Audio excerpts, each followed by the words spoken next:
Hello hi अस्सलाम वालेकुम, welcome back to के ब्लॉग्स। तो जी मैंने एक वीडियो देखी, इनफैक्ट दो देखी, तो मैंने सोचा कि आप लोगों के साथ शेयर करूं। मुझे बहुत मज़े का लगा सारा प्रोसेस कि किस तरीके से शहद जो है वो निकाला जाता है और किस तरीके से वहाँ पे इतनी सारी बीज होती हैं लेकिन उन हाइव्स में से शहद लिया जाता है और इतने बड़े बड़े चंक्स जब ये निकालते हैं, it looks really satisfying and so amazing.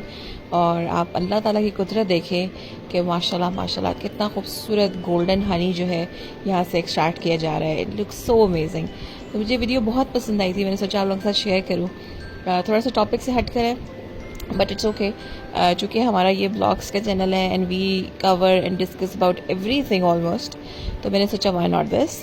तो आप भी ज़रूर देखिए और मुझे कमेंट सेक्शन में ज़रूर बताएं कि आपको ऐसी इन्फॉर्मेटिव वीडियोस अगर देखने का शौक है, तो चूँकि मेरे पास ऐसी कलेक्शन होती है तो मैं आपके साथ भी ज़रूर शेयर करूँगी। और अपनी दुआ में पाकिस्तान और इसमें रहने वाले लोगों को ज़रूर याद रखें, जितनी हो सके इमदाद करें लोगों की। अपना बहुत सारा ख्याल रखें। Bye bye.